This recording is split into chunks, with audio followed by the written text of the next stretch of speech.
मुझे कभी कोई मेडल नहीं मिला था। मैं सिंगिंग करती थी, मैंने वो भी छोड़ दिया because of studying. 7th class में पता नहीं कौन सा पहाड़ आ गया था मेरे ऊपर। Hello everyone, I am Sneha, welcome to my channel. और आज हम बात करने वाले हैं how to transform yourself from an introvert to an extrovert. Now what is the need of becoming an extrovert? हाँ, क्या इंट्रोवर्ट्स अच्छे नहीं होते या फिर क्या इंट्रोवर्ट होना बुरा है?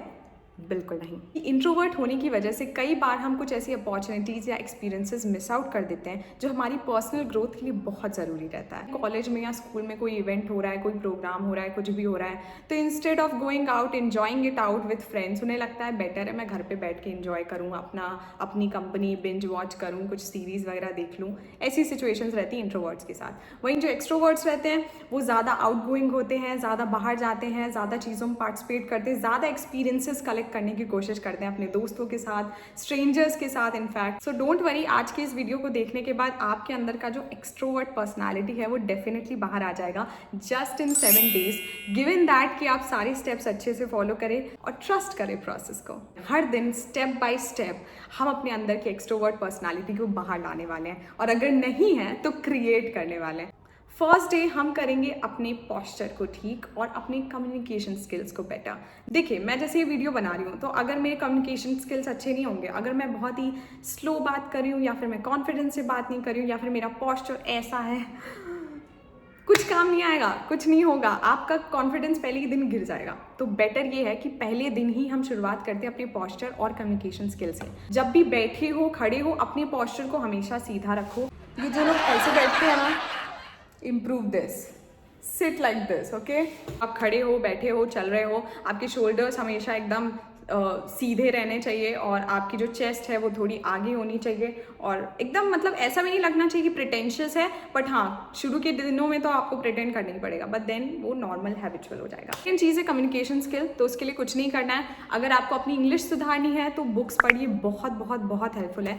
क्योंकि 11th क्लास में मुझे याद है मैंने 10-11 बुक्स कंप्लीट कर दी थी, एकदम मुझे जोर की लत लग गई थी इन बुक्स की, और मैंने 11th क्लास से मेरी इंग्लिश स्पीकिंग स्किल्स बढ़ने लग गई। मतलब मैं बुक्स पढ़ रही थी इंग्लिश, मैं सिटकॉम्स देख रही थी अमेरिकन, अब सब में इंग्लिश देख रही हूँ, पढ़ रही हूँ, तो फिर मेरे मुंह से भी इंग्लिश ही निकलती थी। और ऐसा नहीं था कि बहुत hi fi English, simple English, पर उस टाइम पे ऐसा होता था कि लोग ऐसा समझते थे कि आप प्रिटेंड कर रही है, बन रही है। पर ठीक है, बन रही तो बन रही, आप भी बनो, ठीक है, कोई दिक्कत नहीं। फर्स्ट डे पूरा दिन आपको अपना फोकस करना है, कहीं भी आप बाहर जा रहे हो, स्कूल जा रहे हो, कॉलेज जा रहे हो, कहीं भी जा रहे हो, पॉस्चर और अपने कम्युनिकेशन स्किल में। ऑब्वियसली वो एक दिन में आप पूरा एकदम सही नहीं कर लोगे, और पॉस्चर के लिए भी आपको धीरे धीरे टाइम लगेगा, बट वही है, जो हैबिट आप पहले दिन सीख रहे हो उसको आपको कंटिन्यूस रखना है। ये नहीं पहले दिन सीख के छोड़ दिया, और ये हर चीज़ पे अप्लाइड है। पहला अपना यूट्यूब वीडियो डाला था तो लोग कह रहे थे यार तुम कैसे इतनी मतलब ईजिली बात कर पा रही हो, कैमरा से ऐसा लगे ही नहीं फर्स्ट वीडियो है। क्योंकि इसका सच ये है, क्योंकि मैं खुद से ही बात करती रहती हूँ। मैं जब घर में रहती हूँ मैं खुद से ही बात करती रहती हूँ। आप कहीं अटक रहे हो, बोलने में अटक रहे हो, तो उस चीज़ को इम्प्रूव करो, रेक्टिफाई करो। पहले दिन पूरा फोकस इसी चीज़ पे होना चाहिए।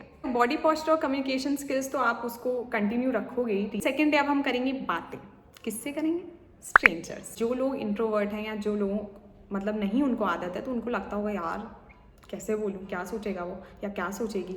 कुछ नहीं सोचना है, जो सोच रहा है सोचने दो। कोई तुम्हें पागल भी समझे तो क्या है, क्या फ़र्क पड़ता है। स्मॉल टॉक करनी है स्ट्रेंजर्स के साथ। कहीं भी आप शॉप में जा रहे हो, कहीं जा रहे हो, कुछ खरीदने जा रहे हो, तो शॉपकीपर के साथ छोटी सी स्मॉल टॉक कर लो कि अरे अच्छा, तो आपकी कब कब शॉप खुली रहती है, या फिर अरे आपका कुर्ता अच्छा लग रहा है। Third day spending time with yourself. अब आप कहोगे भाई ये तो मेरे लिए बहुत ईजी है, पूरे दिन घर में पड़े रहेंगे, क्या करना है, टीवी देखेंगे, मूवी चलाएंगे, जो भी है करेंगे, खाएंगे पिएंगे, इसमें क्या है, क्योंकि आपको खुद के साथ टाइम यहाँ पे घर पे नहीं स्पेंड करना है, बाहर स्पेंड करना है।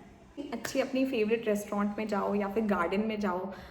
अगर आपको सोशल एंजाइटी अभी भी है थोड़ी, मतलब ज़्यादा ही है, तो फिर मे बी गार्डन चले जाओ। गार्डन जाके बस गाने सुनो, और मे बी कुछ खाने पीने के लिए ले जाओ। मतलब ऐसा नहीं कि 5-10 मिनट बैठे और आ गए, नहीं, एक सिग्निफिकेंट अमाउंट ऑफ टाइम, चाहे आधा घंटा हो, 1 घंटा हो, कुछ वहाँ पे अपना कॉपीज़ बुक्स लेके चले जाओ, या फिर कुछ भी, बस बैठना है वहाँ, चिल करना है, और ट्राई करना कि मोबाइल ना चलाओ। पता चले गार्डन पहुँच गए और मोबाइल चला रहे हैं, लो टाइम स्पेंड हो गया। नहीं, क्योंकि सोशल एंजाइटी कम होने में मदद होगी। क्योंकि जब आप खुद के साथ अकेले टाइम स्पेंड कर रहे होगे, आपको पता है लोग क्या सोच रहे हैं दिमाग में, कई बार होता है लोग नहीं भी सोच रहे होते, पर कई बार होता है लोग सोच भी रहे होते हैं। जैसे मैं सोलो डेट्स पे जाती हूँ तो मुझे लगता है इट्स नॉर्मलाइज, लाइक ओके जो सोच रहा है सोचे, नहीं सोच रहा है ना सोचे। पर कई लोग सोचते भी होंगे, पर ठीक है ना, जब तक वो मुझ तक मेरी अपनी सोच नहीं पहुँचा रहे, आई एम गुड। और पहुँचाओ भी मत, अपने मन में सोच लो, रखो अपने पास। जब आप अकेले ऐसे टाइम स्पेंड करोगे तो आपका कॉन्फिडेंस लेवल बूस्ट होगा, आप खुद के साथ कंफर्टेबल होंगे इवन इन पब्लिक स्पेसेस, आप लोगों के साथ भी कंफर्टेबल होंगे, आप लोगों की जो स्टेयरिंग है, गॉकिंग है, उससे भी कंफर्टेबल होंगे। कैसी स्टेयरिंग गॉकिंग? वैसी नहीं क्रीपी वाली, नॉर्मल कि भाई ये क्या कर रहा है, ये अकेला क्यों बैठी है या बैठा है, मतलब वैसा वाला जो लोग थोड़ा बहुत ऐसे देखते हैं ना कि अरे अकेले क्या कर रहे हैं, तो उससे भी आप धीरे धीरे कंफर्टेबल हो गए। 3 दिन हमने सीखा, क्या उसको वहीं पे डिसकंटिन्यू कर देना है? एक दिन की बातें ये सब नहीं, एज आई सेड ऑलरेडी, इन सबको आपको कंटिन्यू करना है through out all days. 4th चीज़ है ज्वाइनिंग अ ग्रुप। तो कोई अगर आपके फ्रेंड्स का अगर ऑलरेडी ग्रुप है आपके पास तो फिर उनके साथ हैंग आउट करने चाहिए, घूमने का प्लान हो रहा है वहाँ जाओ, और या फिर खुद से प्लान बनाओ, मतलब कुछ तो करना है, एक ग्रुप के साथ करना है ताकि आप उस सोशल सेटिंग में भी कंफर्टेबल हो। खुद का कोई फ्रेंड्स का ग्रुप नहीं है तो फिर आप किसी मतलब क्लासमेट्स में या फिर कलीग्स में किसी में भी कोई अगर जा रहा है तो उनके साथ ज्वाइन कर लो। मतलब इतने तो बुरे नहीं हो ना कि कोई मना करेगा सामने से, नहीं करेंगे।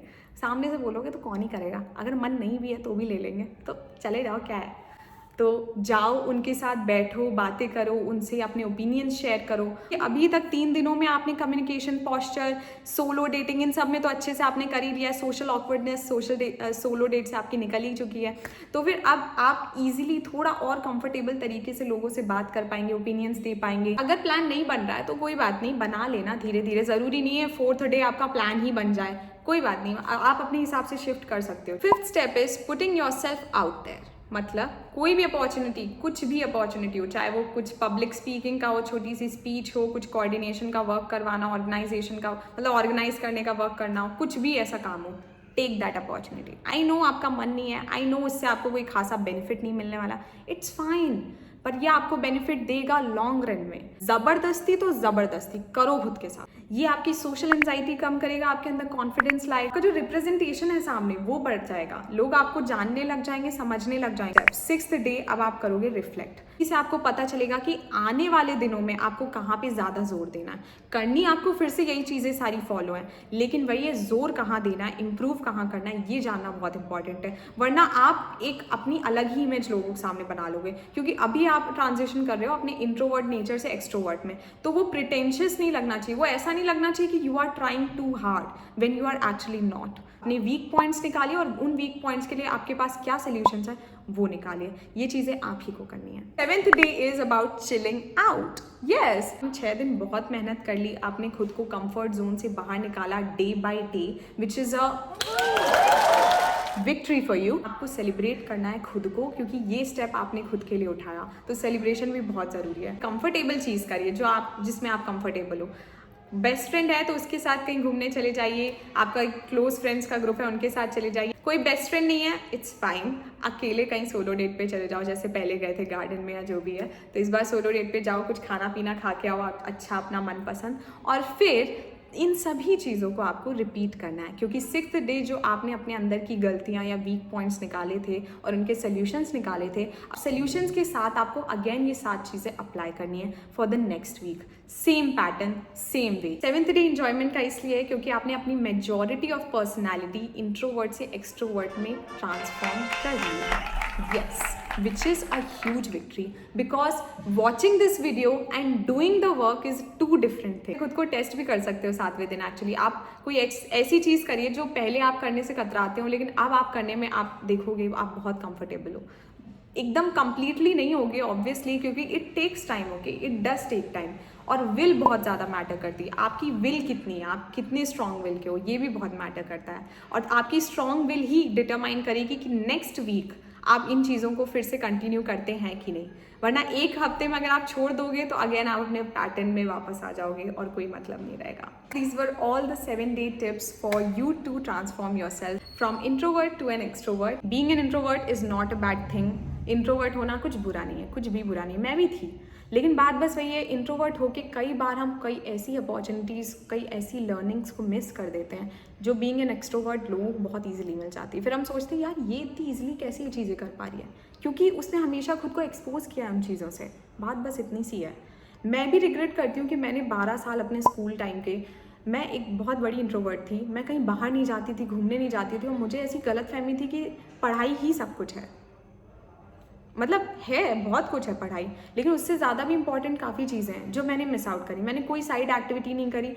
मैं सिंगिंग करती थी, मैंने वो भी छोड़ दिया because of studying. 7th class में पता नहीं कौन सा पहाड़ आ गया था मेरे ऊपर, पढ़ाई का बोझ आ गया था और मैं हमेशा बस ऐसी लगी रहती थी, कहीं नहीं जाना, कुछ नहीं करना, और मैंने काफ़ी चीज़ें मिस आउट करी ऑनेस्टली।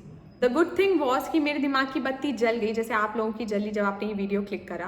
क्योंकि 4 साल कॉलेज के मैंने खूब ज़्यादा खुद को एक्सपोजर दिया, हर चीज़ में, हर एक्टिविटी में। मैं पहले स्पोर्ट्स का एस नहीं खेलती थी, मतलब कुछ नहीं करती थी मैंने कॉलेज में अपना बास्केटबॉल सीखा, वॉलीबॉल सीखा, और मतलब ये सारी, ज़्यादा कुछ नहीं सीखा थी मुझे स्पोर्ट्स ज़्यादा पसंद नहीं है, पर हाँ मैंने किया, और ये मेडल्स उसी के हैं। तुम सोचो, मैं पढ़ती थी पर मैं हमेशा से एवरेज थी, पर मुझे कभी कोई मेडल नहीं मिला था स्कूल टाइम में। अब मैं क्या बोलूँ, मुझे काफ़ी बुरा लगता था, पर ये मेडल्स मेरे कॉलेज के हैं, which I am very proud of। ये मुझे वॉलीबॉल और बास्केटबॉल से मिले। कभी कभी मुझे यकीन नहीं होता, पर हाँ, जब आप खुद को एक्सपोज करते हो, जब आप खुद को वो लाइट देते हो, तो बहुत कुछ मिलता है, बहुत कुछ। लाइफ आपको बहुत ज़्यादा कुछ देती है। बात ये नहीं कि आप इंट्रोवर्ट हो, एक्सट्रोवर्ट हो, बुरा क्या है, अच्छा क्या है, ये नहीं है। बात ये है कि आप कंटेंट हो, आप चीज़ें सीख रहे हो, आप लर्न कर रहे हो चीज़ें विद योर एक्सपीरियंसेस। और अब मैं जब अपनी मेडल्स देखती हूँ, जो मुझे पता है कई लोगों के पास बहुत सारे होंगे, मतलब ठीक है, फ्लेक्स मत करो, लेकिन लेकिन बात बस वही है कि अब मैं जब इनको देखती हूँ तो मुझे लगता है थैंक गॉड मैंने खुद को एक्सपोजर दिया कॉलेज में, वरना मैं क्या होती। अगर मैं कॉलेज में भी वैसी ही रहती जैसे मैं स्कूल में थी, तो मेरा क्या होता। मैं अभी ये यूट्यूब वीडियो नहीं बना रही होती, मैं अभी इतनी कॉन्फिडेंटली बात नहीं कर पा रही होती, ये चीज़ें मिस आउट कर रही होती, बहुत सारी चीज़ें। तो स्पेशली इसीलिए ये चीज़ें बहुत इंपॉर्टेंट है कि अगर आप स्कूल और कॉलेज में हो, अगर आप खुद को चेंज करना चाहते हो तो करो, अभी करो, और जो स्टेप्स बोले अभी फॉलो करो, क्योंकि अभी बहुत इजी है सच में।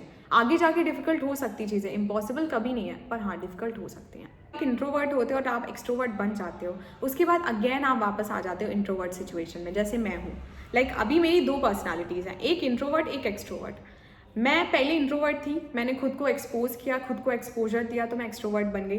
अब मैं ऐसी हूँ कि अब मेरे पास चॉइस है, जब भी मेरा मन करता है अकॉर्डिंग टू सिचुएशन, मैं या तो इंट्रोवर्ट हो जाती हूँ या एक्सट्रोवर्ट हो जाती हूँ। अच्छी बात ये है कि ये सारी स्टेप्स फॉलो करने के बाद 7 डेज तक, और फिर कंटिन्यू करने के बाद फर्दर, आप इंट्रोवर्ट से एक्सट्रोवर्ट तो बन जाओगे, बट आप उसके बाद फिर से इंट्रोवर्ट बन जाओगे। मतलब when ever you would want, what ever situation demand, आप ऐसे स्विच करोगे, इंट्रोवर्ट से एक्सट्रोवर्ट, एक्सट्रोवर्ट से introvert, which is nice, which is very nice.